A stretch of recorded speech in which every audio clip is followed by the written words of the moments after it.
بسم الله الرحمن الرحيم. وصلى الله وسلم على رسوله وآله وصحبه أجمعين. قال المصنف رحمه الله تعالى: باب الخوف من الشرك. بسم الله الرحمن الرحيم. الحمد لله رب العالمين، والصلاة والسلام على أشرف الأنبياء والمرسلين وعلى آله الطيبين الطاهرين وجميع أصحابه ومن سار على نهجه إلى يوم الدين. أما بعد، يقول المصنف رحمه الله: باب الخوف من الشرك. الخوف ضد الأمن، والشرك مأخوذ من قولهم هذا شريك لهذا إذا خالطه، فالشركة في اللغة الخلطة، يقال شركة وشركة وشركة مثلث الشين، فأصل الشركة الاختلاط، فلما كانت عبادة غير الله مع الله تقتضي مساواة الله عز وجل بغيره، تعالى الله عما يقول الظالمون علوا كبيرا. وصف من يعبد غير الله مع الله بكونه مشركا من هذا الوجه، ولأنه صرف ما لله لغير الله. والشرك ضد التوحيد. ومناسبة هذا الباب أنه بعد أن بين رحمه الله أهمية توحيد الله عز وجل، وأنه دعوة الرسل، وأنه هو قاعدة الإسلام التي عليها مدار الأعمال قبولا وردا، شرع رحمه الله في الترهيب من ضد هذا الأصل العظيم، وفي التخويف مما يناقضه، وهو الشرك بالله عز وجل. وقوله باب الخوف من الشرك، أي في هذا الموضع سأذكر لك جملة من نصوص الكتاب ونصوص السنة الثابتة عن النبي صلى الله عليه وسلم التي تدل على خطر الشرك، وأنه ينبغي للمسلم أن يحذره وأن يرهب منه. نعم. قول الله عز وجل: إن الله لا يغفر أن يشرك به ويغفر ما دون ذلك لمن يشاء. يقول المصنف رحمه الله: وقول الله تعالى: إن الله لا يغفر أن يشرك به ويغفر ما دون ذلك لمن يشاء. هذه الآية الكريمة بين الله تبارك وتعالى فيها أنه لا يغفر الشرك، والمراد بذلك من مات عليه والعياذ بالله، فإنه خالد مخلد في نار جهنم، فالجنة عليه حرام ومآله إلى النار وبئس القرار. فقوله لا يغفر أن يشرك به، ولو كان ذلك الشرك شيئا يسيرا، لأن شيئا نكرة، والقاعدة أن النكرة تفيد العموم، سواء كان الشرك بقليل أو كثير أو بحقير أو بجليل، فإن الله لا يغفر هذا الشرك. وذلك ورد في حديث الذباب أنه دخل النار رجل في ذباب قربها فأدخلته النار، مع أن الذباب لو نظر إليه فهو شيء يسير، ولكن لما انصرف القلب لغير الله جل وعلا فهو عظيم. فالشرك قليله وكثيره إذا كان بعبادة غير الله عز وجل يوجب خلود صاحبه في النار. إن الله لا يغفر أن يشرك به ويغفر ما دون ذلك لمن يشاء. قال: ويغفر ما دون ذلك أي غير الشرك. لمن يشاء اللام للاختصاص، أي من اختص الله عز وجل من عباده بالمغفرة غفر له. وفي هذا دليل على صحة مذهب أهل السنة والجماعة أن من مات على كبائر الذنوب كالزنا وشرب الخمر والسرقة أنه تحت مشيئة الله عز وجل إذا كان موحدا لله، وأنه لا يخلد في النار كما يقول الخوارج، فإن الخوارج يقولون من ارتكب الكبيرة فإنه يخلد في النار والعياذ بالله. وأهل السنة والجماعة يقولون من مات وهو يوحد الله ولم يتب من ذنب كبير فعله في حياته كالزنا وشرب الخمر ونحوها من كبائر الذنوب، نسأل الله السلامة والعافية، فهو تحت مشيئة الله عز وجل.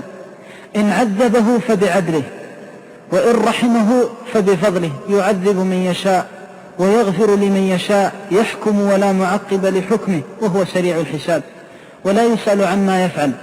فلذلك أجمع أهل السنة والجماعة على أن مرتكب الكبيرة لا يخلد في النار، فلو شاء الله تعذيبه فإنه يدخلها ويطهر بقدر ما أصاب من الذنوب، ثم يدخل الجنة ويكون مآله إليها.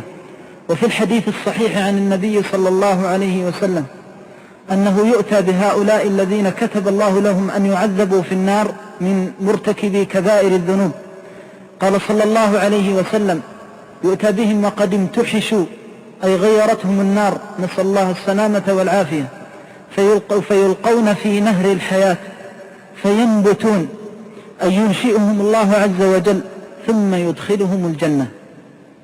وفي هذه الآية أيضا رد على المعتزلة الذين يقولون بقول قريب من قول الخوارج، وهم يقولون هو بمنزلة بين المنزلتين، وحرموا عليه دخول الجنة بارتكاب الكبيرة.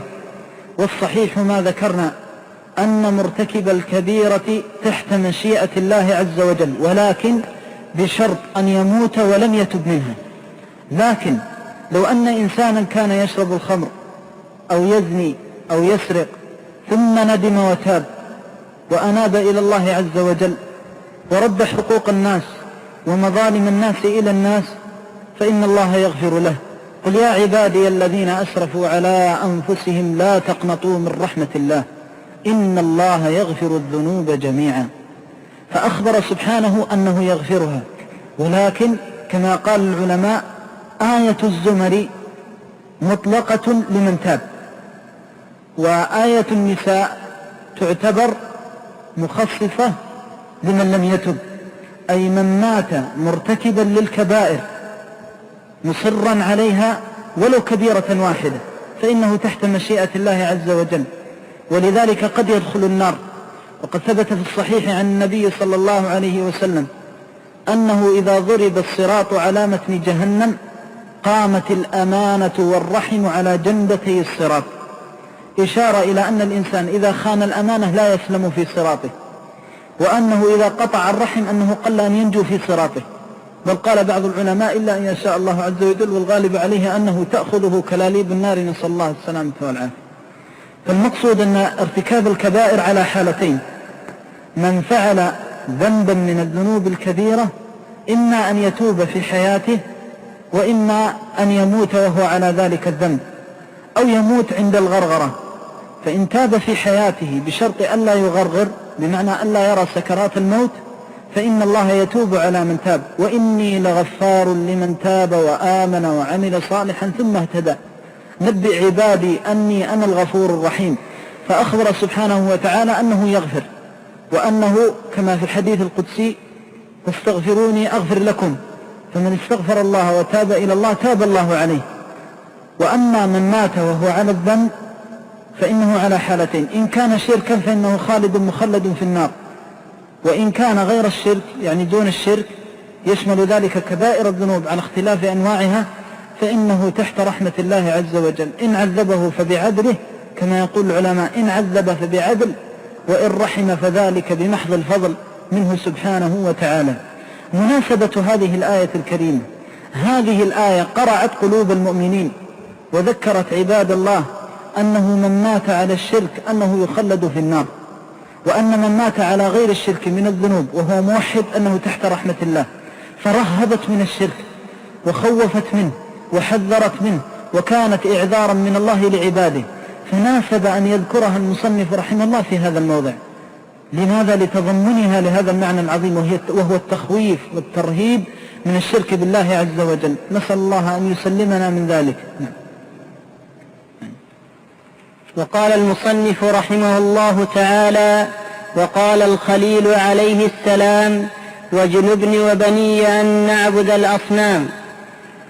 وقال الخليل عليه السلام، الخليل إبراهيم عليه وعلى نبينا الصلاة والسلام، ويوصف بكونه خليلا لقوله تعالى واتخذ الله إبراهيم خليلا، فوصفه الله جل وعلا بكونه خليلا وأنه اتخذه خليلا، فنعم الخليل صلوات الله وسلامه عليه.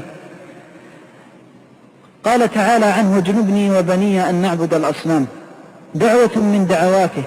اجنبني المجانبة تطلق بمعنيين، إما بمعنى القرب تقول هذا بجنبي، وإما بمعنى البعد فتقول هذا أجنبي عن المرأة، أي بعيد عنها وليس بقريب. فالجنب من معاني الأضداد كما يقول أهل اللغة، فتطلق المجانبة بمعنى البعد وبمعنى القرب.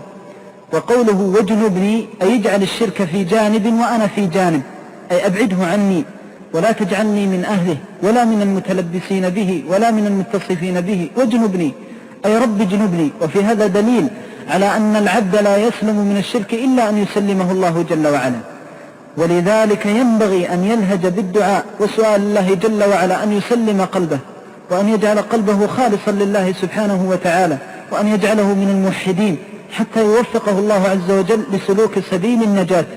فإذا كان هذا الخليل الذي بهذه المنزلة العظيمة التي أخبر الله جل وعلا عن كونه خليلا له سبحانه وتعالى، وأنه كان أمة قانتا لله وأثنى عليه في كتابه، مع هذا كله يقول واجنبني، أي أسألك أن تجنبني لعلمه. ولذلك قال العلماء أعرف الناس بالله أنبياء الله ورسله، أعرف الناس بالله وأعلمهم بالله وأشدهم خشية لله وأصدقهم رغبة فيما عند الله وخوفهم من الله جل وعلا هم أنبياء الله. فهذا النبي مع علو مرتبته وعظيم بلائه في التوحيد فكان أمة موحدا لله جل وعلا، وحتى قال بعض العلماء كان في يوم ليس فيه موحد غيره على وجه الأرض من الناس والخلق صلوات الله وسلامه عليه، وأوذي في الله وخرج مهاجرا لله جل وعلا فعوضه الله جل وعلا خيرا مما ترك، وجعل اليد التي كسرت الأصنام ترفع قواعد البيت من الله جل وعلا تشريفا وتكريما لهذا النبي الذي أوذي في الله جل وعلا. فاليد التي كسرت الأصنام بالأمس رفعت بيت الله جل وعلا لأنه إمام الحنيفية صلوات الله وسلامه عليه. مع هذه المنزلة العظيمة والمكانة الجليلة الكريمة يسأل الله جل وعلا أن يجعله بعيدا عن الشرك، وهذا يدل على أنه لا حول للعبد ولا قوة ولا طول إلا أن يوفقه الله جل وعلا لأن يكون خالص القلب سليم القلب من الشرك بالله جل وعلا. واجنبني، وهذه حسن اختيار وتوفيق من المصنف رحمه الله، مع كونه يرهب من الشرك يذكر سببا من أسباب النجاة من الشرك، وهو أن تنهج إلى الله جل وعلا وتتأسى بأنبياء الله دائما أن يجعلك من الموحدين وأن يجعل قلبك خالصا لله رب العالمين، فذلك هو القلب السليم الذي لا يسلم القلب بشيء سواه. قال تعالى إلا من أتى الله بقلب سليم. قال بعض العلماء أي سليم من العبودية وشائبة الشرك بالله عز وجل. وهذه هي سلامة القلوب، وهي الصواب، وهي القول السديد والقول الصواب، كما أخبر الله جل وعلا عن نجاة أهلها يوم القيامة. فالمقصود أنه إذا كان هذا النبي الكريم يسأل الله أن يجنبه الشرك، معنى ذلك أننا بحاجة إلى أن نفر من هذا الأمر العظيم وأن نسأل الله أن يسلمنا منه. ولذلك قال بعض أئمة السلف كما روى ابن جرير وابن أبي حاتم عن الإمام الجليل التابعي العظيم إبراهيم التيمي قال رحمه الله ومن يأمن البلاء بعد إبراهيم؟ من يأمن البلاء بعد إبراهيم؟ إذا كان إبراهيم يقول واجنبني وبني أن نعبد الأصنام، لم يأمن إذا لم يلطف الله عز وجل به أن يقع في هذا البلاء العظيم حتى سأل الله أن ينجيه، فأين نحن؟ رحمة الله عليه وصدق والله. ومن يأمن البلاء بعد إبراهيم؟ ونسأل الله العظيم أن يسلمنا من هذا البلاء العظيم. واجنبني وبني أن نعبد الأصنام، أي أن نشرك بك. وقول أن نعبد الأصنام لأن الشرك في ذلك الزمان كان قائما على الأصنام، وإلا هو في الأصل سائلا الله عز وجل أن يجعله من الموحدين، وإلا قد تكون العبادة للصنم أو وثن أو غيره، وقد يكفر الإنسان بالله عز وجل. لكن لما كان غالب الكفر في ذلك الزمان قائما على عبادة الأوثان مع الله جل وعلا قال واجنبني وبني. وفي هذا دليل على مسؤولية الأب عن ولده، وأنك مسؤول عن ذريتك، وأنه ينبغي أن تغرس في قلبهم توحيد الله جل وعلا. ولذلك كان نبي الله صلوات الله وسلامه عليه يعتني بغرس التوحيد في قلوب أبناء المسلمين. ثبت في الحديث الصحيح أنه ركب معه عبد الله بن عباس حبر الأمة وترجمان القرآن، غلام صغير وراء ذلك النبي العظيم الكبير صلوات الله وسلامه عليه. انظر رحمك الله كيف يعتني رسول الله صلى الله عليه وسلم بتوحيد الله، وأن الذرية لها حق عظيم على الإنسان أن ينشئها على التوحيد وإخلاص العبادة لله وصدق اللجأ إلى الله سبحانه وتعالى. يقول له: يا غلام، ألا أعلمك كلمات ينفعك الله بهن؟ احفظ الله يحفظك، احفظ الله تجده تجاهك. إذا سألت فاسأل الله، وإذا استعنت فاستعن بالله، واعلم أن الخلق لو اجتمعوا على أن ينفعوك بشيء لم ينفعوك إلا بشيء قد كتبه الله لك، ولو اجتمعوا على أن يضروك بشيء لم يضروك إلا بشيء قد كتبه الله عليك. رفعت الأقلام وجفت الصحف. تسليم يجعل رغبة ورهبة لله سبحانه وتعالى، ومن كملت له الرغبة والرهبة في الله سبحانه وتعالى فنعم العبد، كما قال تعالى عن نبيه: نعم العبد إنه أواب. فالعبد الذي تكمل رغبته ورهبته ذلك حبيب الله، وذلك من خيار عباد الله وهم أولياؤه الموحدون. ولذلك لما أثنى على رسله قال: إنهم كانوا يسارعون في الخيرات ويدعوننا رغبا ورهبا. فهذا الغلام الصغير وراء هذا النبي الكبير صلوات الله وسلامه عليه غرس في قلبه التوحيد. إذن الذرية مسؤولية على الآباء، مسؤولية عن المعلمين، على كل من يستطيع أن يوجه ويعلم أن يغرس في قلوبهم توحيد الله جل وعلا، وأن ينشئهم على ذلك. وهناك أمثلة بسيطة، يعني دائما احرص على أن ابنك إذا كان معك أن تعلمه الإيمان بالله جل وعلا وملائكته وكتبه ورسله واليوم الآخر والإيمان بالقضاء والقدر، حتى لو رفع شيئا أو وضع شيء آخر تنبهه على أن الله كتب هذا الشيء الذي رفع أنه يرفع قبل أن يخلق الخلق وقبل أن يوجد، وأن هذا الشيء الذي وضع وانكسر أو تلف أن الله علم تلفه وكسره قبل أن يخلق الخلق وقبل أن يوجد. فتنشأ القلوب على توحيد الله جل وعلا. وإن كنت في شدة وكان أبناؤك حولك وذريتك من حولك علمتهم توحيد الله بالدعاء وسؤال الله جل وعلا، حتى إذا انجلت عنك الكربات قلت: الحمد لله، انظروا يا أبنائي كيف ربنا ينجينا، كيف ربنا يغيثنا، كيف ربنا يرحمنا. فتعلمهم التوحيد. إذن مسؤولية التوحيد واقعة على الآباء. فهذا النبي الكريم لم يقتصر على تعليم أبنائه التوحيد وغرسه في قلوبهم، حتى سأل الله بالغيب أن يجنبهم عبادة الأصنام. واجنبني وبني أن نعبد الأصنام. أي خير للذرية إذا نشأت على الكفر والشرك بالله والعياذ بالله. قال: إنه ليس من أهلك إنه عمل غير صالح. فرق الله بين الأب وابنه والذرية وآبائها بسبب التوحيد. إنه ليس من أهلك أي الذين وعدتك بإنجائهم، فأهل الإنسان بحق الذين اتبعوه. ولذلك فرق الله بين الزوج وزوجه والأب وولده بالإيمان بالله جل وعلا. ولذلك ما أغنى نوح عن زوجه ولا أغنى لوط عن زوجه وامرأته. لماذا؟ بالتوحيد، لأنه على التوحيد وهم على الشرك، ففرق الله بينهما. فلذلك ينبغي العناية بهذا الأصل.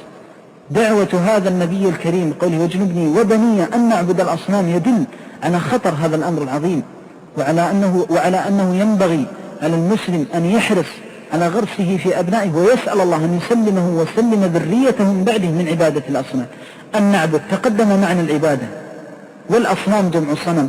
قالوا كل منحوت، فرقوا بينه وبين الوثن أن الصنم يكون منحوتا على صورة، والوثن عم، لذلك قد يكون من الأنصاب. وقيل إنه أراد بها مطلق ما يعبد من دون الله عز وجل، وقيل إنه لا مفهوم للأصنام لأنها خرجت مخرج الغالب، والقاعدة في الأصول أن ما خرج مخرج الغالب لا يعتبر مفهومه. إذا موضع الشاهد من الآية أهمية خوف الشرك، ووجه ذلك أن هذا النبي الكريم سأل الله أن يعيده وذريته من بعده من أن يكون مشركا. نعم. فقال المصنف رحمه الله تعالى: وفي الحديث: أخوف ما أخاف عليكم الشرك الأصغر، فسئل عنه فقال: الرياء. قال صلى الله عليه وسلم: هذا الحديث يرويه محمود بن لبيد، وقد حسن الحافظ ابن حجر إسناد هذا الحديث، وقال الحافظ المنذري إن رجاله إنه جيد الإسناد، وقال الحافظ العراقي إن رجاله ثقات. هذا الحديث حسنه غير واحد من أهل العلم رحمة الله عليهم، وهو حديث عظيم ومعناه جليل. قال فيه النبي صلى الله عليه وسلم: أخوف ما أخاف عليكم الشرك الأصغر. قالوا يا رسول الله وما الشرك الأصغر؟ قال الرياء. إن الله إذا جاز العباد يوم القيامة قال للذين يراءون اذهبوا للذين عملتم من أجلهم فانظروا هل عندهم جزاء. هذا الحديث اشتمل على جمل، محل الشاهد منها قول النبي صلى الله عليه وسلم أخوف ما أخاف عليكم الشرك الأصغر، أخوف ما أخاف عليكم الشرك الأصغر. في هذا دليل على الخوف من الشرك، فخاف سيد الخلق صلوات الله وسلامه عليه، خاف الشرك على أمته. وقوله الشرك الأصغر، الشرك ينقسم إلى قسمين، شرك أكبر وشرك أصغر. فالشرك الأكبر يكون في توحيد الألوهية وتوحيد الربوبية، ويكون كما ذكر شارح التيسير في توحيد الأسماء والصفات. فيكون في توحيد الألوهية كأن يدعو مع الله غيره فيستغيث بأحد غير الله سواء كان حيا أو ميتا صالحا أو فاجرا.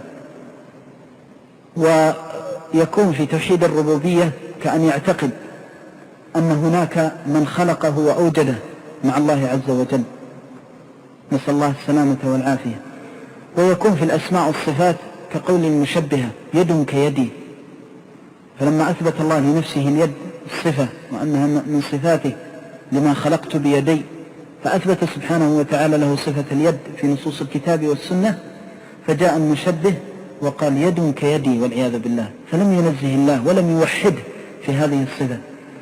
فالشرك الأكبر يوجب الخلود في النار وصاحبه إلى ذلك المآل وبئس القرار، نسأل الله السلامة والعافية. وأما الشرك الأصغر وهو الرياء ففيه تفصيل، قالوا إن كان يسيرا كما قرر شيخ الإسلام رحمه الله أنه إن كان يسيرا وكان عمل العبد كثيرا وغالبا غفر له لرجحان حسناته على سيئاته. وأما إذا كان غالبا وانصرفت أعماله إلى ذلك الأمر فإنه بحسبه، يعني يعتبر كما قال الله عز وجل عن أهل النفاق وإذا قاموا إلى الصلاة قاموا كسالى يراءون الناس ولا يذكرون الله إلا قليلا، فيهلك صاحبه. ولذلك قال العلماء الأصل في العمل إذا كان من العبادة أن يكون لله عز وجل، فلا يخلو المكلف إذا فعل العبادة إما أن يفعلها ونيته وجه الله عز وجل دون أي شيء سواه. الحالة الثانية أن تكون نيته غير الله والعياذ بالله عز وجل. والحالة الثالثة أن تكون نيته بين وجه الله والدار الآخرة وبين نية الدنيا.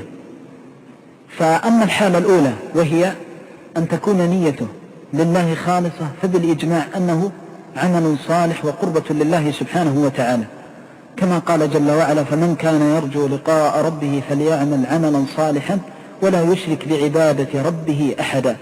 وفي الحديث القدسي يقول الله تعالى أنا أغنى الشركاء عن الشرك، فمن عمل عملا أشرك معي فيه غيري تركته وشركه. والحالة الثانية أن يكون العمل منصرفا كله لغير الله، فهذا بالإجماع أنه لا حظ لصاحبه ولا أجر له ولا مثوبة ويعتبر من الشرك. الحالة الثالثة أن يكون جامعا بين نية الدنيا ونية الآخرة، فما دل الشرع فيه على الإذن فإنه لا حرج فيه، وما كان غير مأذون فيه بالتشريك فإنه يعتبر مؤثرا في العمل. وهذا هو مذهب المحققين كابن جرير الطبري وغيره رحمة الله عليهم. وقد دلت النصوص في الكتاب والسنة على أنه لا حرج على المكلف أن يجمع بين نية الدنيا والآخرة في بعض المواضع. ومن ذلك قوله تعالى وإذ يعدكم الله إحدى الطائفتين أنها لكم وتودون أن غير ذات الشوكة تكون لكم. فإن هذه الآية نزلت في أهل بدر، كانوا على العير موعودين العير وموعودين قتال المشركين وهو الجهاد، فكانوا يتمنون العير ويفضلونها على الجهاد أي في أنفسهم نيتهم، لكنهم ما كانوا يمتنعون عن الجهاد، فاجتمع لهم بين نية الدنيا والآخرة. والدليل الثاني قوله عليه الصلاة والسلام قبل القتال من قتل قتيلا فله سلبه. قال العلماء إن النبي صلى الله عليه وسلم ذكر هذا الحديث قبل القتال لكي يرغبهم، مع أن الجهاد لا يكون إلا لله كما قال عليه الصلاة والسلام من قاتل لتكون كلمة الله هي العليا، فذكر حظوظ الدنيا مع ثواب الآخرة. قالوا فهذا إذن من الشرع وأنه لا حرج على الإنسان بشرط ألا يطغى ولا يكون هو المقصود. والدليل الثالث قوله تعالى ليس عليكم جناح أن تبتغوا فضلا من ربكم، فإنها نزلت في من يريد الحج والتجارة، فالحج عبادة ولا تكون إلا لله عز وجل، والتجارة دنيا، ومع هذا قال ليس عليكم جناح أن تبتغوا فضلا من ربكم، فأذن بالحج بنية التجارة. قالوا فهذا يدل على أنه لا حرج إذا كان الشرع قد أذن بالتشريك، لكن بشرط ألا يكون هو المقصود أصلا. ومن هنا تتفرع مسألة تشكل على كثير من طلاب العلم، أنه ربما يتعلم وينال من تعلمه حظا من عمل أو مكانة أو منزلة، فهذا لا يؤثر في طلب العلم إذا كان قصده طلب العلم وكانت نية العمل والوظيفة ونحيها تبعا لا أصلا، فلا حرج عليه في ذلك ولا يؤثر. وإنما الذي يؤثر أن يكون المقصود بالعلم هو الدنيا. قوله عليه الصلاة والسلام أخوف ما أخاف عليكم، يخاطب أمته، أخوف ما أخاف عليكم الشرك الأصغر. ورد عن النبي صلى الله عليه وسلم أنه خاف على أمته غير هذا من الفتن، كقوله ما تركت بعدي فتنة أضر على الرجال من النساء. فكيف هنا يقول أخوف ما أخاف عليكم الشرك، وهناك يقول أنها أضر فتنة وأعظم فتنة؟ فلو اتفق النصان لكان قال ما تركت فتنة أضر بعدي من الشرك أو من الشرك الأصغر. وقد جمع العلماء رحمة الله عليهم بهذه النصوص بأنه إسناد اعتباري، فإن قوله أخوف ما أخاف عليكم الشرك الأصغر أي في الشبهات وفيما يتعلق بالعقيدة وهي الأساس والأصل، وما تركت بعدي فتنة أضر على الرجال من النساء في الشبهات والمعاصي، إما شهوة أو شبهة. فبالنسبة للشبهات أعظمها شبهة الشرك بالله عز وجل، ولذلك لما كان الشرك هو أعظم الذنوب كانت الفتنة به أعظم، حتى قال تعالى والفتنة أشد من القتل. فالفتنة هي الشرك وهي أعظم من سفك الدم، ولذلك قالوا إن هذا بالشبهة. وأما قوله ما تركت بعدي فتنة أضر على الرجال من النساء أي في فتنة الشهوة. ففي فتنة الشهوات تكون فتنة الزنا والعياذ بالله أعظم الفتن. هذا بالنسبة لقول عليه الصلاة والسلام ما أخوف ما أخاف عليكم الشرك الأصغر. قالوا يا رسول الله وما الشرك الأصغر؟ قوله الشرك الأصغر فيه دليل على أن الشرك ينقسم إلى أصغر وأكبر، وهذا تقسيم شرعي، يعني يعتبر وصفنا للشرك بكونه أكبر وبكونه أصغر هذا وصف شرعي. ولذلك اصطلح العلماء رحمة الله عليهم فجعلوا الشرك الأكبر في العبادة في توحيد القصد مثلا كالدعاء والاستغاثة والاستجارة، وأما الشرك الأصغر جعلوه في يسير الرياء وكقوله ما شاء الله وشئت. ولذلك قال عليه الصلاة والسلام للرجل لما قال له ما شاء الله وشئت قال أجعلتني لله ندا. فهذا جعلوه من يسير الشرك وهو الشرك الأصغر. وأما بالنسبة لحكمه فقد تبين أن الشرك الأكبر يوجب الخلود في النار، والشرك الأصغر إن طغى وأصبحت أعمال العبد على الرياء أهلكته وأوبقته. وأما إذا كان عنده يسير رياء فإن ذلك لا يضر إذا غلبت حسناته، لا يضر بمعنى أنه لا يجب خلوده في النار، ولكن قد يعذب ويمحص بسبب الرياء إذا كان يسيرا. هذا الحديث دل على الخوف من الشرك، والمناسبة فيه في قوله أخوف ما أخاف عليكم. ولذلك جمع المصنف رحمه الله في هذه الثلاث النصوص، أولا بنص الكتاب حيث عظم الله الشرك، ثم ذكر عن إمام الأنبياء صلوات الله وسلامه عليه خليل الله صلوات الله وسلامه عليه أنه دعا واستعاذ بالله من الشرك له ولذريته، ثم ذكر عن إمام الأنبياء وسيدهم صلوات الله وسلامه عليه أنه خاف على أمته الشرك. فهذا كله يدل على تعظيمه وأنه ينبغي للمسلم أن يكون على خوف ووجل منه. نعم. وقال المصنف رحمه الله تعالى وعن ابن مسعود رضي الله عنه أن رسول الله صلى الله عليه وسلم قال من مات وهو يدعو من دون الله ندا دخل النار، رواه البخاري. يقول المصنف رحمه الله بين مناسبة هذا الحديث أنه اشتمل على عاقبة الشرك، والتخويف يكون بالعواقب. فإنك إذا حذرت إنسانا وخوفته قد تخوفه بوصف الشيء بما فيه من صفات قبيحة ذميمة فتنفره منه، وقد تخوفه بعاقبته ومآله وما ينتهي إليه. وقد جمع الشرع بين هذه الأوصاف كلها في الشرك، فقال في تشنيع الشرك وتقبيحه وتنفير النفوس منه: فاجتنبوا الرجس من الأوثان واجتنبوا قول الزور، فجعل الشرك رجسا ونجسا وقذرا حتى تنفر العقول السوية والنفوس المرضية عن سلوك سبيله أو اتباع داعيه. وكذلك أيضا حذر من الشرك بالترهيب من عواقبه، كما في قوله عليه الصلاة والسلام: من مات وهو يدعو لله ندا دخل النار.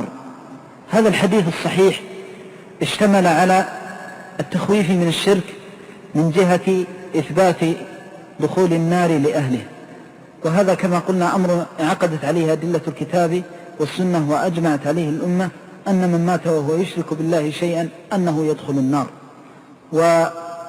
ومناسبته للتخويف من الشرك أنه تخويف بالعواقب، وهذا منهج حكيم واختيار موفق من المصنف رحمة الله عليه، أنه جمع بين النصوص المتقدمة من سؤال الله أن يعيذ من الشرك، ثم أخذ بالأسباب التي ترهب من الشرك وتنفر منه بذكر عواقبه الوخيمة، وهي مآل صاحبه إلى النار.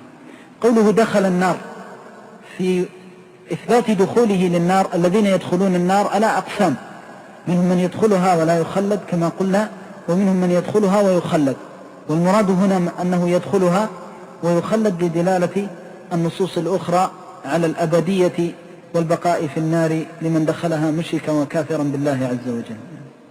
والند النظير والمثيل: فلان الند كذا، أي مثيله ونظيره. من مات وهو يدعو من دون الله ندا، أي مع الله عز وجل.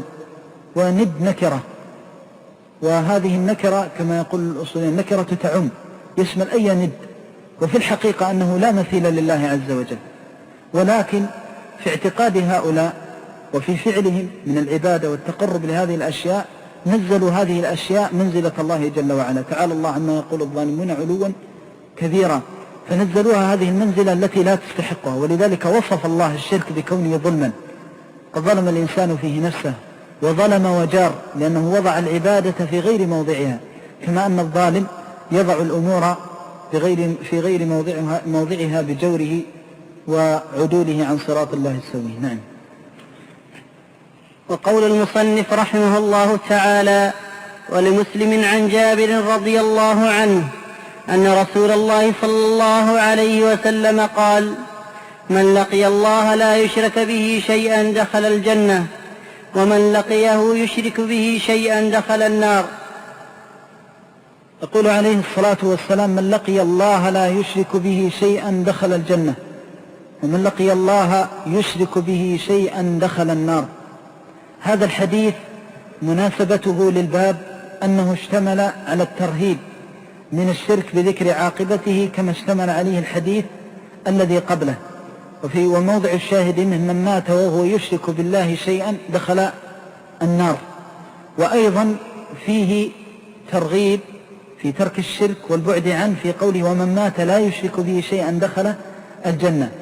وأما بالنسبة لدخول من أشرك النار فهذا بدون استثناء، أنه إذا مات على الشرك أنه يدخل النار خالدا مخلدا فيها كما بينا. وأما من مات وهو لا يشرك بالله شيئا دخل الجنة فهذا مقيد بالنصوص الأخر، أي أنه يدخل الجنة ولا يمنع من دخوله النار إذا كانت عنده كبائر وشاء الله أن يطهره بدخول النار بسببها. أما إذا غفر الله له فإنه يدخل الجنة. ولذلك لا يحتج بهذا الحديث فيقول القائل: أنا إذا مت على التوحيد أنني لا أدخل النار، لأن النبي صلى الله عليه وسلم قال دخل الجنة. نقول نعم، قال دخل الجنة، أي أن مآله إلى الجنة، وهذا لا يمنع أنه إذا ارتكب كبيرة ذنب أنه يدخل النار أو يطهر بالنار، نسأل الله السلامة والعافية. فالمقصود أن هذا الحديث قوله: من مات وهو لا يشرك بالله شيئا من مات لا يشرك بالله شيئا دخل الجنة، المراد به مآله إلى الجنة. ولا يمنع هذا أنه لو ارتكب الكبائر ومات عليها كما قلنا أنه يمحص بدخول النار لدلالة النصوص الأخرى على ذلك. نعم. قال المصنف رحمه الله تعالى: فيه مسائل. الأولى: الخوف من الشرك فيه مسائل، أي في هذا الباب الذي ذكرته لك وهو مشتمل على نصوص الكتاب والسنة، من مجموعها نستفيد مسائل. الأولى أعظمها وأجلها الخوف من الشرك، الخوف من الشرك، وهو الذي من أجله عقد الباب. نعم. الثانية أن الرياء من الشرك، أن الرياء من الشرك، وذلك في قوله عليه الصلاة والسلام الشرك الأصغر. قالوا وما الشرك الأصغر يا رسول الله؟ قال الرياء. فهذا يدل على أن الرياء من الشرك، على أن الرياء يعتبر من الشرك. نعم. الثالثة وجه ذلك الرياء مأخوذ من الرؤية، أي طلب رؤية الناس له، ويحصل في العبادات الظاهرة مثل الصلاة مثل الصدقة. يدخل إلى المسجد ويصلي من أجل أن الناس تقول إنه يصلي، يطول في صلاته من أجل أن يقول الناس إنه خشوع، نسأل الله السلامة والعافية. ينفق ماله من أجل أن يقول الناس إنه جواد وإنه كريم. وفي الحديث الصحيح عن النبي صلى الله عليه وسلم أن أول من يقضي الله عز وجل بهم يوم القيامة 3 نفر، بينهم يوم القيامة 3 نفر: رجل أعطاه الله علما، ورجل أعطاه الله مالا، ورجل قتل في الجهاد. فأتي بالعالم فقال الله له: عبدي ألم تكن جاهلا فعلمتك؟ قال: بلى يا رب. ألم تكن كذا وكذا؟ فعرفه نعمه فعرفها. فقال الله: ماذا عملت لي؟ وكان العلماء رحمة الله عليهم يخافون من هذه الكلمة، وإذا أرادوا أن يقرأوا طلاب العلم ويذكروهم بالإخلاص يذكروهم بقول الله: ماذا عملت لي؟ ولذلك قال بعض العلماء رحمة الله عليهم: خليق بكل طالب علم كل يوم أن ينظر ماذا عمل بعلمه لله، يعني ما الذي قدمه لآخرته. قال: ماذا عملت لي؟ قال: تعلمت من أجلك وعلمت من أجلك وكذا وكذا، وذكر ما كان من علمه كاملا. فقال الله له: كذبت. فقالت الملائكة: كذبت، تعلمت ليقال فلان عالم، وقد قيل اذهبوا به إلى النار. نسأل الله السلامة والعافية. الله أكبر إذا قيل للعبد نعوذ بالله العظيم وبوجهه الكريم أن نكون صاحب هذه الكلمة. إذا قال الله للعبد على رؤوس الخلق: كذبت، ما يستطيع يعني إذا كذبه الله عز وجل ما يستطيع أحد أن يصدقه، فلا يجد له من دون الله وليا ولا نصيرا. فقال الله له: كذبت. هذا شأن أهل الرياء. وأتي بالذي قتل في سبيله فذكره الله بنعمه من القوة والشجاعة. قال: عبدي ماذا عملت فيه؟ ماذا عملت لي؟ قال: قاتلت في سبيلك حتى قتلت. فقال الله له: كذبت. وقالت الملائكة: كذبت، إنما قاتلت ليقال فلان شجاع، وقد قيل اذهبوا به إلى النار. قاتلت من أجل الدنيا، من أجل ثناء الناس ومدح الناس، وقد جاءك ثناء الناس ومدح الناس، فقالت الناس إنك شجاع وأنك فارس، فقد أخذت حظ الدنيا، فما كان للدنيا فقد ذهب مع الدنيا. أما اليوم كما قال تعالى: هذا يوم ينفع الصادقين صدق، ما ينفع إلا الإخلاص. فقال الله له: كذبت. وقالت الملائكة: كذبت، اذهبوا به إلى النار. ثم أتي بالرجل الذي أنفق الجواد. قال الله له: عبدي ألم تكن فقيرا فأغنيتك؟ ألم تكن وضيعا فرفعتك؟ ألم تكن؟ قال: بلى يا رب. يعرض الله عليه نعمة لا يفقد منها شيئا. ألم تكن كذا؟ ألم تكن؟ وهو يقول: بلى يا رب، بلى يا رب، لأن الله أصدق القائلين.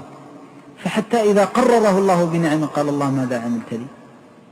قال: أنفقت في سبيلك وأعطيت وأعطيت، وذكر ما كان من حسناته التي ظاهرها الإحسان. فقال الله له: كذبت، إنما أنفقت ليقال فلان جواد، وقد قيل اذهبوا به إلى النار. قال أبو هريرة رضي الله عنه: ثم ضرب رسول الله صلى الله عليه وسلم على فخذه وقال: يا أبا هريرة أتدري ما أولئك؟ أولئك أول خلق الله تسعر بهم نار جهنم. وورد في الحديث أن أبا هريرة كما في الصحيح كان إذا حدث بهذا الحديث غشي عليه رضي الله عنه وأرضاه. فالرياء فتنة، ولذلك لو لم يكن من خطره إلا أنه نسأل الله السلامة والعافية أهله أول من تسعر بهم نار جهنم وأول من توقد بهم النار، لكفى بذلك من بلاء، مع ما فيه من الفضيحة على رؤوس الأشهاد، نسأل الله السلامة والعافية. فما من عبادة تعملها مما يراد به وجه الله إلا والله سائلك عنها، هل أردت وجهه أو أردت غيره. ولذلك ينبغي للمسلم إذا دخل المسجد ألا يدخله في قلبه غير الله، إذا تكلم بعلم لا يتكلم إلا لله وفي الله. قال الحسن رحمه الله البصري: لا يزال الرجل بخير إذا قال لله، وإذا عمل لله. فهذا هو الإخلاص، وضده الرياء. فالرياء هو طلب رؤية الناس، وهو من الشرك الأصغر كما أخبر النبي صلى الله عليه وسلم، فجعله الله من هذا الذنب العظيم، وجعله شعبة من شعبه. نسأل الله أن يسلمنا من قليله وكثيره، وأن يلطف بنا إنه ولي ذلك والقادر عليه. نعم. الثالثة أنه من الشرك الأصغر. نعم، أنه من الشرك، ويوصف بكونه من الشرك الأصغر على ظاهر النص الذي ذكره النبي صلى الله عليه وسلم. نعم. الرابعة أنه أخوف ما يخاف منه على الصالحين. أخوف ما يخاف منه على الصالحين، أنه خاطب بها أصحابه رضوان الله عليه. أخوف ما يخاف منه على الصالحين. الله أكبر. الصالحون العلماء، أصلح الصالحين العلماء. فما من عالم يتكلم إلا وجاءه الشيطان لكي يدعوه إلى إرادة غير الله من سمعة أو رياء. وقال الله قال في الحديث الحديث الصحيح عن النبي صلى الله عليه وسلم: من راى الله به، ومن سمع الله به. فإذا جاء يعظ، جاء يتكلم، جاء يخطب، جاء يدرس يعلم، جاءته حظوظ الدنيا، جاءه الشرف، وجاءه ذكر الناس بالجميل، وجاءه الثناء، وجاءه الرفعة بين الناس، والخطاب بشيخ وعالم وإمام وغير ذلك، فلا يزال في جهاد مرير مع نفسه حتى يخلصها لله ربه. كان السلف الصالح رحمة الله عليهم يحملون في الأعمال هم الإخلاص، كانوا يخافون. ولذلك قال سفيان بن عيينة رحمه الله: ما عالجت شيئا أشد علي من نيتي إنها تتقلب علي. ما عالجت شيئا أشد علي من نيتي إنها تتقلب علي. تخرج من بيتك وأنت تريد الصلاة وتريد أن تصلي في المسجد، وإذا بكذا دخلت المسجد ترى إنسانا عظيما أو إنسانا عزيزا، فيدخل عليك الشيطان أن تحسن الصلاة أو تحسن العبارة أو تحسن الكلمة، حتى يذهب قلب الإنسان شعبة فلا يبالي الله به في أي أودية الدنيا هلك. فلذلك الرياء فتنة عظيمة، أخوف ما يخاف به على الصالحين. ذكروا عن بعض السلف رحمة الله عليهم أنهم كانوا قالوا له: حدثنا، قال: لا، حتى تأتي النية.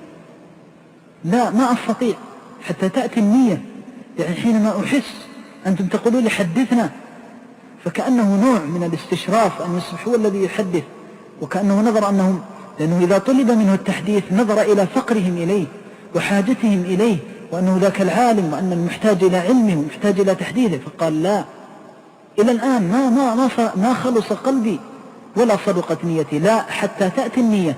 رحمة الله عليهم كانوا يخافون في الأعمال من الرياء. ولذلك يعني الرياء يخاف منه على الصالحين العلماء، ثم طلاب العلم. طالب العلم يخشى عليه من الرياء، فأول ما يطلب الإنسان العلم يأتيه الزهو والغرور وحب المناظرة والمناقشة والتبرز على الأقران وغير ذلك من الفتن والحظوظ التي تتبع النفس وهواها. فنسأل الله السلامة والعافية. إن أراد الله به خيرا ولطف به كسر قلبه في الأخير لخشيته. ولذلك قالوا: أول العلم طفرة وآخره خشية. هذا العلم الذي يقرب إلى الله. قد يطفر الإنسان في أوله لأنه يجد أنه يقدم على حلق العلم والمناظرات والمناقشات والجلوس مع العلماء، ويتشرف بالقرب منهم وسؤالهم ومناظرتهم ومناقشتهم، فيأتي شيء من الزهو. فإذا أراد الله أن يلطف به كسر قلبه بالخشية، كما قال بعض السلف: تعلمنا العلم لغير الله فأبى أن يكون إلا لله.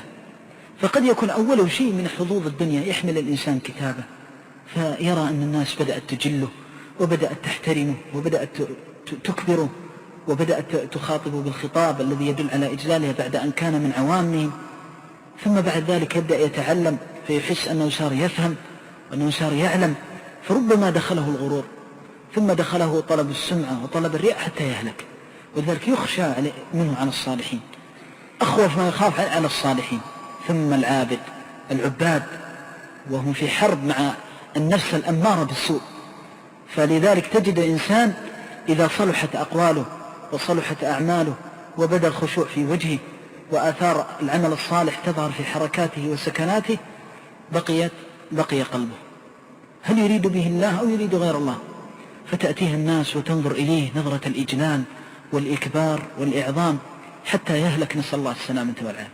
ولذلك كم من بدع انتشرت وكم من سنن أميتت بالعابد الذي نسأل الله السلامة والعافية أهلكه الله بريائه، لأنه إذا ابتدأ العبادة وقصد بها غير وجه الله من التفاف الناس حوله والتبرك به والتمسح به واعتقاد الولاية له، وأصبحوا يسألونه الدعاء أن يدعو لهم، وأصبحوا يسألونه تفريج الكروبات ويسألونه إزالة الهموم والغموم والنكبات، حتى والعياذ بالله يخاطبونه بالخطاب العظيم، فلا يزال يزهو في نفسه وهو في سفال عند الله جل وعلا بسبب ماذا؟ الرياء. ولذلك لا تجد عابدا متهتكا أو على ضلالة أو على بدعة إلا وجدت في قلبه شعبة الرياء والعياذ بالله. أما المخلص لا تجد عنده هذا. قال بعض السلف: وددت أن عبادتي بيني وبين الله لم ترمقها عين. وددت أن عبادتي بيني وبين الله لا ترمقني عين، لا تراني عين ولا تبصر بي. ولذلك قالوا من إخلاص العبد تمنيه أن عمله الصالح بينه وبين الله لا تراه عين. وكان السلف يكرهون أن يطلع أحد على عبادته، يكرهون ذلك ويمقتونه، وإذا أثني عليهم رد الثناء. ولذلك أثر عن بعض السلف أنه قام له عدو من أعدائه فقال له: يا منافق، يعني أساء الأدب معه فقال له: يا منافق. فثار أصحاب ذلك الإمام من السلف عليه يريدون أن يبطشوا، قال: اتركوه، هذا الذي يعرفني، هذا الذي يعرفني، يتهم نفسه بالتقصير، يعني قصد ما أخلو من وجود التقصير والذنب. قال: هذا الذي يعرفني، ليس أنتم الذين تمدحون وتطرون، هذا الذي يعرفني. فما كان، لو أن واحدا منا قل لها أبسط عبارة تدل مع كمال عظيم تقصيرنا في جنب الله عز وجل لأقام الدنيا وأقعدها. وهذا لما قيل له: أنت منافق، قال: نعم، هذا الذي يعرفني. هي لأنه يتهم نفسه دائما بالتقصير. ولذلك هلك العباد والصالحون بسبب فتنة الرياء. ولا يزال الشيطان يستدرج أولياءه والعياذ بالله حتى يصبحوا، نسأل الله السلامة والعافية، سببا في كفر الناس وردتهم عن طاعة الله جل وعلا. فيأتيهم بالصلاح فيقتربون منهم ويتمسحون بهم ويتبركون بهم ويعتقدون أنه لا نجاة إلا بفلان، حتى إذا نزل بهم الخط وأحاط بهم الكرب لاذوا ببابه، لا بباب الله جل جلاله، وأخذوا يخافون حتى من الكلمة منه أشد من خوفهم من الله جل وعلا. فيخاف أشد من خوفهم من الله، مثل خوفهم من الله أو أشد، كما أخبر الله جل وعلا. ولذلك هلك الصالحون بسبب فتنة الرياء. ولا يمكن للإنسان أن ينجو إلا إذا نجاه الله جل وعلا. ولذلك لما بين النبي صلى الله عليه وسلم طريق النجاة بينه بالدعاء لأبي بكر رضي الله عنه وأرضاه: اللهم إني أعوذ بك أن أشرك بك وأنا أعلم، وأسألك أن تغفر لي ما لا أعلم، أو اغفر لي ما لا أعلم. فلذلك الإنسان تحت رحمة الله يسأل الله دائما العبادة. فأخوف ما يخاف على الصالحين شرك الرياء، وهو الشرك الأصغر، نسأل الله السلامة والعافية. ولذلك كان العلماء رحمة الله عليهم يوصون دائما بغرس الإخلاص، دائما بتفقد طلاب العلم بالإخلاص وتفقد الإخيار بالإخلاص. وكان الأخيار إذا لقي بعضهم بعضا ذكره بالإخلاص، ذكروا بإخلاص العمل وصفائه وخلوصه لله جل جلاله. ولذلك قال الله في كتابه: ألا لله الدين الخالص. فنسأل الله العظيم أن يرزقنا إخلاص العبادة لوجهه. نعم. الخامسة: قرب الجنة والنار. قرب الجنة والنار. الجنة قريبة لمن وحد، والنار قريبة لمن أشرك. وقد أخبر النبي صلى الله عليه وسلم كما في الحديث الصحيح أنها أدنى للعبد من شراك نعله. الجنة أدنى إلى أحدكم من شراك نعله، والنار مثل ذلك. فما بين الإنسان وبين النار إلا الشرك. وقد تكون الكلمة اليسيرة توجب والعياذ بالله دخوله النار، كأن يستغيث بغير الله أو يستجير بغير الله أو يدعو أو يسأل. فهذه الكلمة كما قال صلى الله عليه وسلم: إن العبد لا يتكلم بالكلمة من سخط الله ما يلقي لها بالا يهوي بها أبعد ما بين المشرق والمغرب في نار جهنم. فلذلك الجنة قريبة والنار قريبة، وما بينهما بين العبد وبين الجنة إلا الإخلاص والتوحيد، وما بينه وبين النار إلا الشرك بقليل أو كثير. فنسأل الله العظيم أن يرزقنا الجنة وأن ينجينا من النار. نعم. السادسة: الجمع بين قربهما في حديث واحد. نعم. وهذا يعني أسلوب الرغبة والرهبة، وهذا استنباط نفيس وهو منهج الدعوة. قالوا: لا ينبغي للعالم ولا للواعظ ولا للخطيب ولا للمعلم أن يذكر آيات الوعيد ويقتصر عليها، لأنها قد تقنط من رحمة الله. ولا ينبغي أن يذكر آيات الوعد والرحمة والجنة والمغفرة ويغفل آيات الوعيد، لأنها تجعل الإنسان في أمن من مكر الله جل وعلا. ولذلك لا بد من الجمع بين الاثنين. فالإنسان إذا جمع بين الرغبة والرهبة طار بجناحي السلامة كما يقول العلماء. كما أن الطائر لا يطير إلا بجناحين، فالمؤمن لا سبيل له إلى الجنة إلا بهذين الجناحين. فإن الله لما ذكر الجنان والروح والريحان والرحمة والرضوان قال الله عن أهلها تتجافى جنوبهم عن المضاجع يدعون ربهم خوفا وطمعا. فجمع بين الاثنين، فجمع النبي صلى الله عليه وسلم بين الجنة والنار. ولذلك ينبغي قل أن تجد في القرآن آية وعد إلا بعدها آية وعيد، ولا آية وعيد إلا قبلها أو بعدها آية وعد. فجمع الله المؤمنين بين الخوف والرجاء، ولذلك هما جانبا السلامة. فإذا سار الإنسان بهذين الجناحين فهو يسير إلى الله جل جلاله حتى تنتهي به إلى الجنة. ولا ينبغي له أن يكون في جانب الخوف وحده حتى لا يقنط، ولا في جانب الرجاء وحده فيكون مرجئا ويأمن من مكر الله عز وجل. ولكن قال العلماء يستحب للمسلم إذا كان في حال الصحة والشباب أن يغلب جانب الخوف من الله، يغلبه يعني يجعله غالبا، لا بمعنى أنه طاغ ومنتهن، يجعله غالب حتى يعظم خوفه ويعظم رهبته لله عز وجل وخشيته. ولذلك من خاف أمن ومن خاف أدلج. ولذلك ينبغي للإنسان أن يغلب جانب الخوف في حال الصحة. فإذا جاء الموت وحضر الأجل ودنا من آخرته يغلب جانب الرجاء، حسن الظن بالله عز وجل وسعة رحمة الله عز وجل، كما يقول ربنا تعالى يعني يسلي عباده المؤمنين بهذه الرحمة العظيمة. يقول تعالى واتقوا الله واعلموا أنكم ملاقوه وبشر المؤمنين، بشر الموحدين. الله أكبر، من يقول لك ستلقاني وأبشر؟ كيف يكون الظن به سبحانه وتعالى؟ يا أيها النبي إنا أرسلناك شاهدا ومبشرا ونذيرا وداعيا إلى الله بإذنه وسراجا منيرا وبشر المؤمنين بأن لهم من الله فضلا كبيرا. المؤمنين الموحدين. الإنسان يجمع بين الخوف والرجاء، يغلب جانب الخوف في حال الصحة وجانب الرجاء في حال المرض وقرب الأجل. نعم. السابعة أنه من لقيه لا يشرك به شيئا دخل الجنة، ومن لقيه يشرك به شيئا دخل النار ولو كان من أعبد الناس. رحمة الله عليه. يعني انظر، الآن ذكرنا الأحاديث، انظر إلى استنباطه ما يتجاوز لفظ الحديث رحمة الله عليه من دقته وورعه، وهذه سمة من سماته رحمة الله عليه. تأمل مسائل في كتاب التوحيد تجد سبحان الله يتقيد بالنص الوارد في الكتاب والسنة، لا يقيس ولا يعدل، ولكن ينضبط باللفظ. حتى انظر لفظ الحديث كأنه يكرر الحديث، ولكنه هو العلم وهو الفقه عن الله عز وجل. وكان هذا هو دأب السلف الصالح.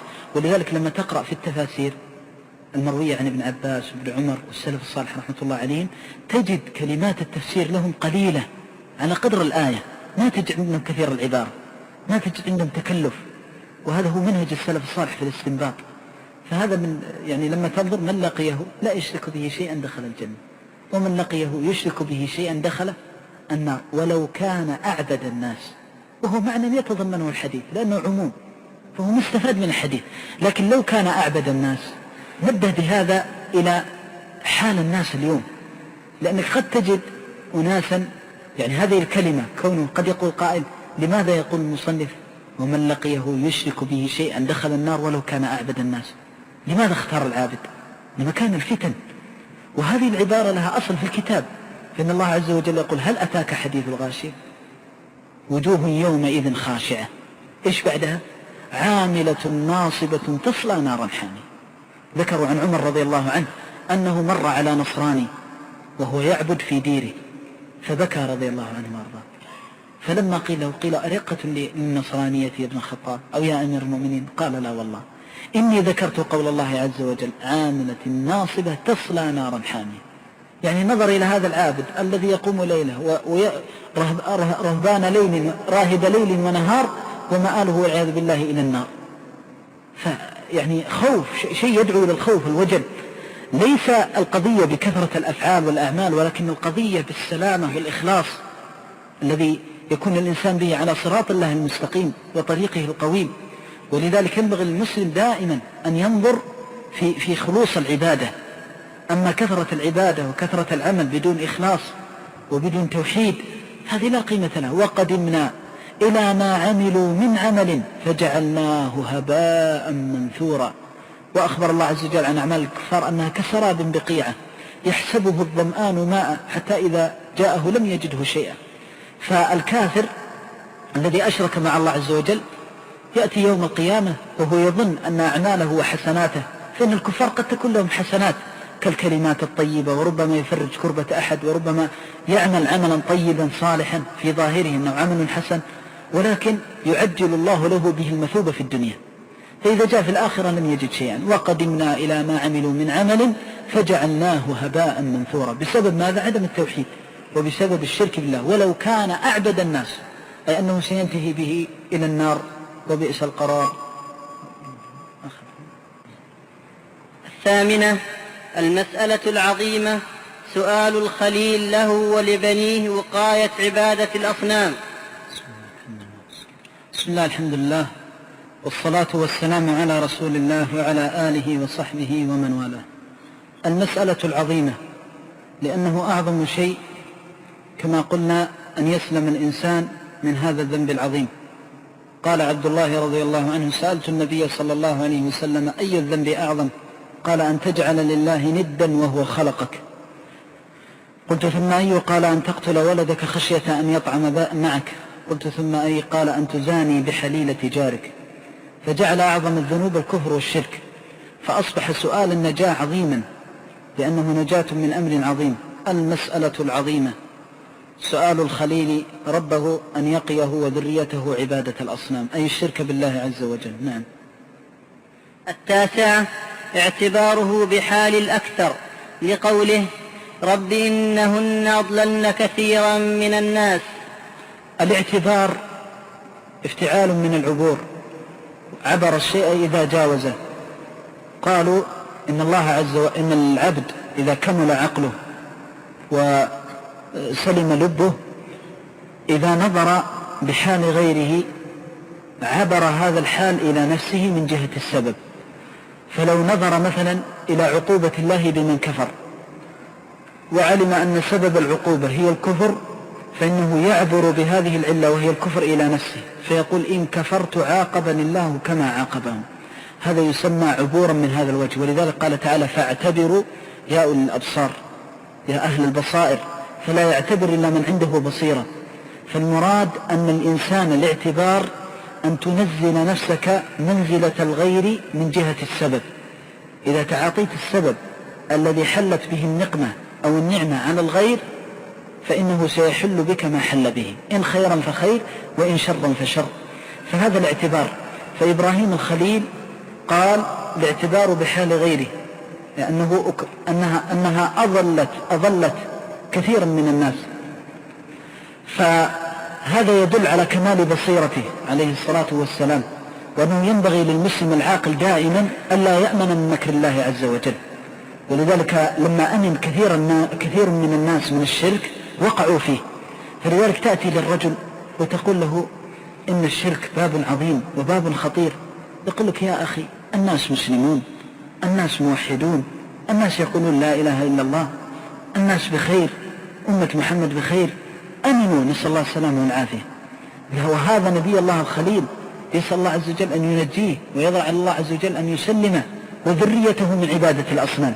فلذلك ينبغي أن يعتبر الإنسان بالغير. والله تعالى يقول في كتابه: وإن تطع أكثر من في الأرض يضلك عن سبيل الله. يخاطب نبيه صلوات الله وسلامه: إن تطع أكثر من في الأرض يضلك عن سبيل الله. فكيف بحالنا نحن؟ إذن الأكثرون قد يضرون الإنسان، وذلك لا يغتر الإنسان بحال الأكثرين، ولكن ينظر إلى ما هم عليه ويزن بميزان الكتاب والسنة وهدي السلف الصالح رضوان الله عليهم.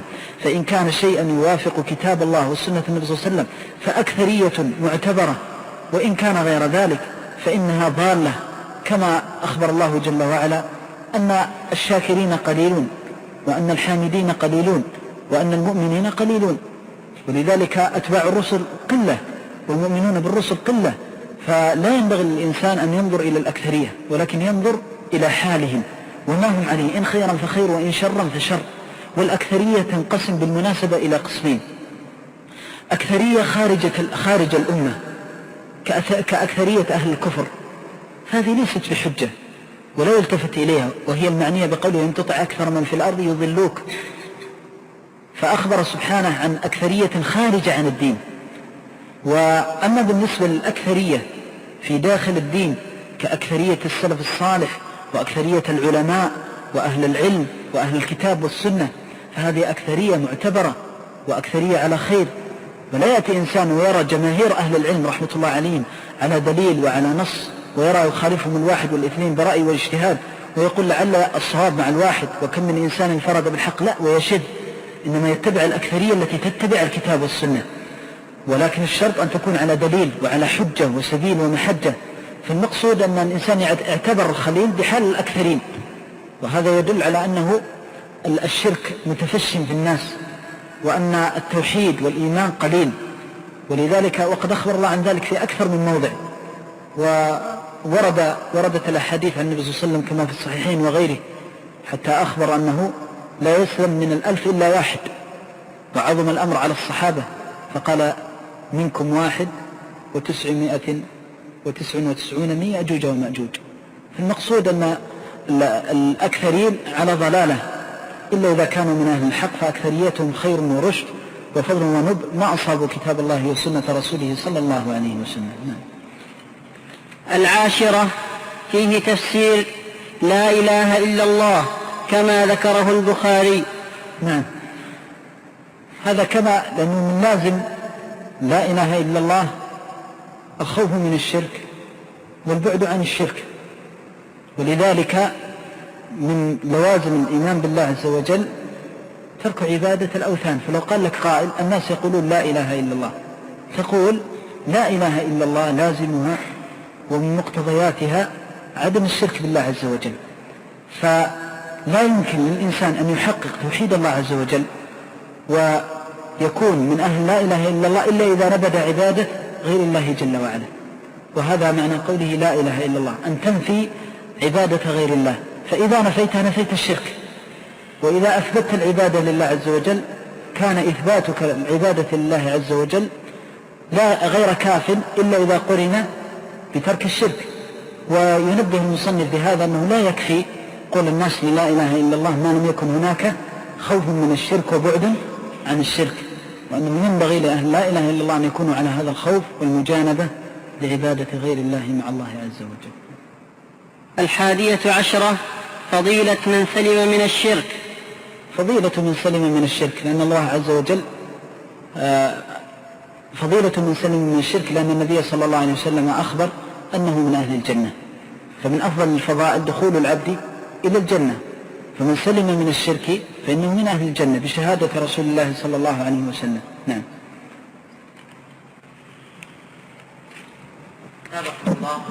بارك الله فيكم ونفع بعلمكم الجميع.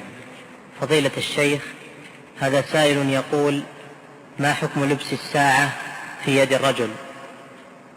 بسم الله، الحمد لله والصلاة والسلام على رسول الله وعلى آله وصحبه ومن والاه، أما بعد. فبالنسبة للساعة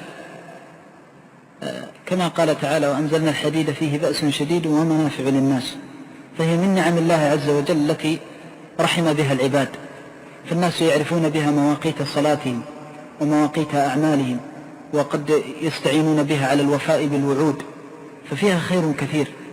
ولو تأملت فضل الساعة خاصة في تلك الأزمنة، كانوا في القديم خاصة في الليالي البيض تعرفون يشتد فيها ضياء القمر فيلتبس الفجر، حتى في بعض الأحيان أهل البادية يصلون الفجر 4 مرات وقد يكون 5 مرات. يقول والد رحمة الله عليه: كنا في البادية قد نصلي 5 مرات، لأن ضوء القمر قوي، ولذلك يلتبس مع ضياء الفجر، فيظنون أن الفجر قد طلع، فيؤذنون ويصلون، ثم ينتظرون إذا به كأنهم بدروا فيقيمون ويصلون، ثم لا زال أحيانا إذا 5 مرات وهم يكررون. وحملوا عليه قول عليه الصلاة والسلام: أسفروا بالفجر فإنه أعظم للأجر.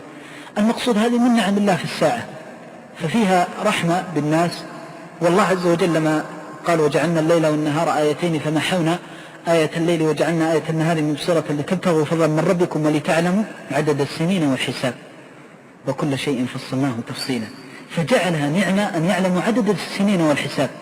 فإذا كان ذلك في الكل والكم الأكبر اللي هو السنين والشهور والأيام، كذلك في جزء الأيام، فكما أنها في اختلاف الليل والنهار فضل معرفة الأيام، كذلك أيضا في ساعات النهار معرفة انتصاف النهار، معرفة آخر النهار. فالمقصود أنها خير وفضل يجوز لبسها ولا حرج في ذلك. ولكن إذا كانت من حديد فاستحب بعض مشايخنا رحمة الله عليهم أن يجعل سوارها من جلد حتى لا يكون في تشبه بأسورة النساء. وقد جاء في الحديد حديث أحمد في مسنده إنه حلية أهل النار، ولذلك يكرهون لبسه، فإذا يستحب للإنسان أن يجعلها من جلد. هذا بعض المشايخ رحمة الله عليهم كانوا يستحبون أن يجعلها من جلد حتى يكون أبلغ في عدم التشبه، الله تعالى عنه. أثابكم الله. وهذا آخر يقول: فضيلة الشيخ، ما حكم تكرار الفاتحة في الركعة الواحدة؟ تكرار الفاتحة في الركعة الواحدة نص بعض العلماء أولا لا يجوز، ولا يجوز تكرار الفاتحة أكثر من مرة واحدة لأنه بدعة وحدث، ولا يجوز الإنسان يحدث في دين الله ما ليس منه. وأما إذا كرر الفاتحة قال بعض العلماء إذا كررها متعمدا بطلت صلاته، لأنها ركن، ومن كرر ركن بطلت صلاته. ولذلك ترى لو أن إنسانا ركع مرتين في ركعة واحدة، ركع مرتين أو سجد 3 سجدات في ركعة واحدة بطلت صلاته، لأنه زاد ركنا فيها. فإذا زاد ركنا متعمدا بطلت صلاته. قالوا والركن القولي وهو قراءة الفاتحة كالركن الفعلي يوجب بطلان الصلاة. وآخر دعوانا الحمد لله رب العالمين، صلى الله عليه وسلم.